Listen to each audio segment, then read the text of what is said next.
G'day, g'day. I'm Isaac and welcome to my studio. First, I want to say thank you to all the people who've commented on the last few videos. I'll get to some of those in a moment.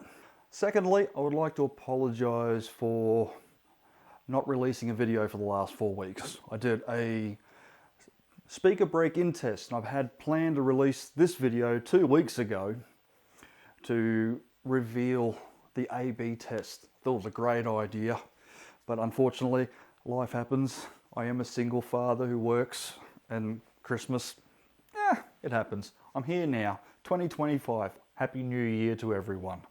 I did, however, get a few great comments, like At Pastelcia42. This video just solidified not caring about breaking in guitar speakers for me. when I first looked into comparing all of the frequency responses of everyone I did every 24 hours, I noticed very minimal shifts in the frequency spectrum. Let's have another look at that. So just for a moment back on Room EQ Wizard, we are staring at, in white, the 144 hour broken in section, and in green is the original 0 hour. And you're looking at the differences here. Now when A is obviously 0 hours and has been described as a tighter sound, and if you look, there are sharper peaks and a little less and a tighter definition. So that explains the tighter sound. And the looser, the B, which is in white, and you can see here, it's rounded off over here, around 750 Hertz. It's rounded off. So it's, and again here at 2K, a little bit again here at 1.3K.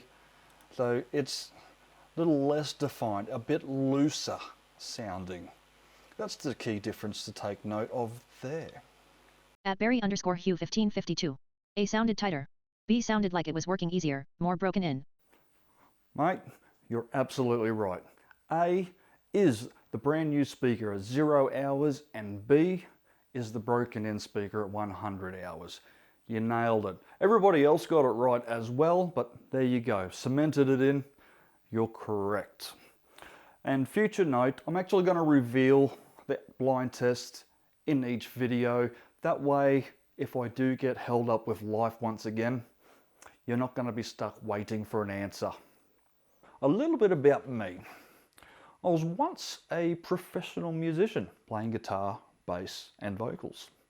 I've done many a gig, from playing at bars, pubs, clubs, right up to festivals in front of crowds as big as just the bar staff or 10,000 plus people. I've done a lot of good shows over the past 20 years. I've done a lot of live sound engineering as well, so I've got tips and tricks for that hopefully coming. Unfortunately, all of that was cut short a few years ago due to a work injury. I can now no longer stand for more than an hour at a time. This also means I must encourage you, I implore you to take care of your back and your hips. Your music performance needs them. Once they're gone, they're gone. You're not getting them back. So take care of your bodies. As much as you don't care while you're out there having fun, rocking out like no tomorrow, you still need them the day after. I've acquired a lot of gear and a lot of knowledge, and I thought, I've got to do something with the music still. Start a YouTube channel. So hey, subscribe, like. So a little further back, I did a video demoing what effect placement does to the sound, how it affects the sound in the signal chain. Really good watch, and if you haven't seen it, hopefully it's somewhere up on here or down in the description section. At DevRSVR. Most of the samples were pretty subtle, with the exception of the first pedal used. Overall the FX loop seems like the way to go. Thanks for this. Very interesting. Thanks for your comment, Dev. You're absolutely right. I did that experiment just as much as for my own benefit as I did for everybody else, because I was genuinely curious. I actually did like the send and return section the best myself. At Flybybaby8008. Thank you my friend. Subscribe. The way you present your material, IMO, should be the way all videos are presented, no hype, no BS, just factual with just the right amount of irrelevancy to keep it from being too dry. I'm off on a quest to review more of your videos. Kudos, my friend. Thank you so much, Flyby Baby. Especially for a YouTuber who is literally just starting out. The fact that you found some value in my content, I really appreciate it, mate. Thank you again for subscribing. I look forward to hearing from you again in the comments, mate. Cheers. I actually released 2 videos at the same time. One of them was breaking in a speaker. Thank you, that got some great views. The other video I released at the same time was testing IR loaders, or cab sims if you'd like to call them. I actually went into great detail. 3 digital cab sims. I did 5 physical units. Big comparison and in-depth review. Really good watch. It didn't get the attention I hoped it did. So if you're there, hopefully it's here again. You should really go and check that out and share your thoughts with me on that. At Alistair Willems. Thank you. This is the most helpful videos on IR loaders. Can't wait to see the other stuff you make. Nice work. Cheers for that, Alistair. Thank you for letting me know that I did a good job, mate. I really appreciate it. Now I'd like to take a moment and go through some comments you viewers have given me on the AC30 comparison video I made. I think you'll find it interesting. At Dennis Van Wassenjeven 3822. At Isk Studio, you are from Australia, I suppose, from the G-Day mate. I'm from Canada. Your reviews are excellent and way beyond the usual offerings. Thanks for the answer. Have a great day. Well, Dennis, thank you for that comment. You're absolutely right. I live in Australia. Look forward to hearing from you again. At JJ Collins. I think they all sounded great in their own way, and all considered especially for the price point. Did they sound identical? Well, no, but in some examples they were close, and I thought some sounded better than others in certain clips. Considering the MV50 is about $250, and the M plug is about $60. I thought they both sounded great overall. That guild of yours is an absolute treasure, and an absolutely beautiful guitar by the way. Awesome video, I greatly enjoyed it. Subscribed. Well, Mr. Collins, thank you very much for noticing. I'm very fortunate to have been able to get my hands on this guild, and very proud of it. But yes, you're absolutely right. For the price point, the MV50 is set perfectly. It is a great entry model for your bedroom warriors, and anybody just wants to have something pretty close to an AC30 tone in your room for jamming. It wouldn't be something I'd personally gig, but it is certainly a great practice tool. At Tyr7964. I think you meant to say germanium transistors, not resistors. Yeah, mate, you really did catch me on that one. I'm actually glad you did too, and surprised you were the only one. I was meant to say germanium transistors, not using germanium resistors. Thanks for catching me on that. Keep it up. At Wolf Kroger. Great review. One question though. What was the EQ switch on the back of the MV50 switched to? I would be curious to see the spectral differences between the two settings and if one is closer to the original amp.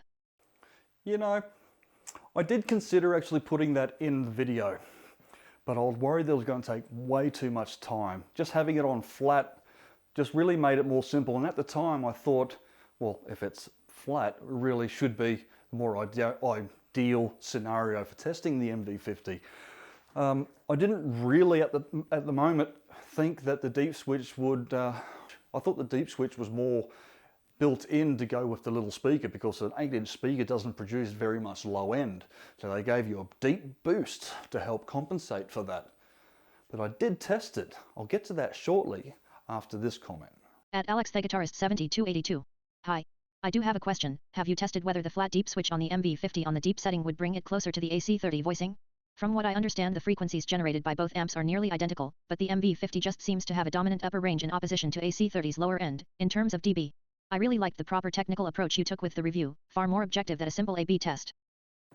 Thanks, Alex, for taking the time to write that. That's really nice of you. And guess what?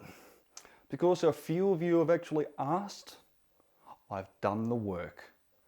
Let's go and check it out right now. MV50's flat and deep switch.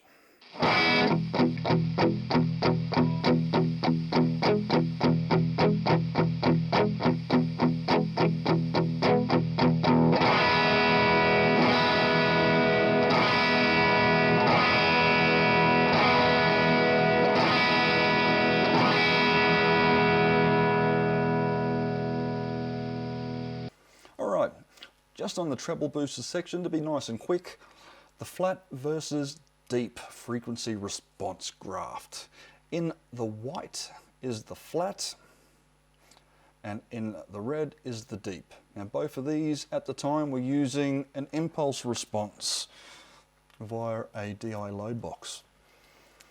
Just so I can make this test quick and simple. Again, it's not comparing it to the real thing, just itself at the moment. Hopefully this is good enough. I just haven't got the same setup at the moment. Alright, so in white is the flat setting of the MV50. As you can see, there's a little bit more treble. Got a little boost around 220 Hertz. But in the red, it's got more low end, around 142 Hertz. A little more of a boost around 150 Hertz. An odd spike there at 2.2K. A little more around 926 Hertz, but it also drops the highs down sooner. So you have a little less highs around 3.3K. So you lose a little high, you add a spike around 2.2K, and you have more around the 450, so actually more around the 375 to 664 Hertz, and a little more low end 142 Hertz section. That explains the deep switch for you. Hopefully that was helpful. Thanks again for your comments. Try and do what I can to help you out when I can. I found something else out pretty interesting in regards to the MV50's ohmage. I find it bizarre, and I say that because the MV50 is essentially a digital power amp in a little amplifier casing. And in the sense of a digital amplifier, it doesn't really matter what ohmage is. And how do let me explain it a little bit differently. I've got a power amp right here. I've got a Crown KT 1000 watt digital power amp. And I use that for creating impulse responses. It doesn't really matter what ohmage the speakers are that you're plugging into that. You can have two 8 in series, which would make 16 ohms. That just means it won't be a 1000 watt power amp anymore, it would be 330. Or you can have two 8 ohm speakers in parallel, which means it'll be a 4 ohm load, and then that power amp will then actually give you 1000 watts. But it doesn't, there's no switch on the back of that power amp to dictate what the ohmage is. You just, as a sound person, need to monitor and note how many speakers you have in a run on one lead, and note if it's in parallel or series. Doesn't matter so much these days with PA speakers all being powered, because they power themselves, but back in my day, you had to have a power amp. None of the speakers were powered, so you had to note, okay, each foldback was 4 ohm. You run it in series, it becomes a 16 ohm load on a 1000 watt power amp, bringing it down to 330 watt power output. Some of the old speakers had a a parallel and series switch. So you could actually switch them to series or parallel when you plug it into each other. So you can then, okay, you got two 4 ohms in series, makes 8 ohms, and you do 2 of them, you bring your load back down to 4 ohms through the power amp, can then produce 1000 watts. The MV50, it does something else. Have a listen, and I'll show you some graphs.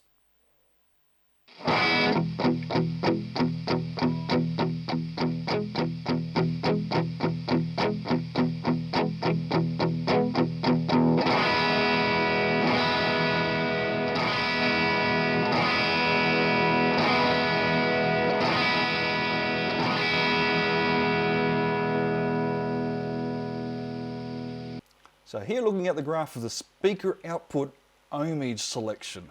In white we have 4 ohm. In yellow we have 8 ohm, and red is 16 ohm. Over here where it starts in the frequency curve, they start at the same volume. Bugger all differences down here actually, you wouldn't even notice it. You're lucky to notice a quarter of a decibel volume change. But as the frequencies decrease, as it gets down, you're starting to notice a shift. They're all shifting identically down at different intensity. So at 2000, 2.2K, you've lost over a decibel of volume, just depending on whether you switched at 4 ohm or 16. And as you get lower in the frequency spectrum, 900, it's even less again. So you've lost 2 dB. Again, you lost 3 dB. And by the time you get all the way up to 200 hertz, down to 200 hertz, you've lost nearly 4 decibel in volume on the frequencies. That explains the subtle shift in low-end boost between your ohmage selection, which is unusual because digital amps don't really need that ohm selection, because the amplifier can only physically pump out the volume that the load allows it to. The higher the load, the less volume, because there's more resistance in the speaker. If you've got a 4 ohm, there's less resistance, which means the amplifier is more efficient. Now I'd like to wrap up with a huge thank you to you, the viewer.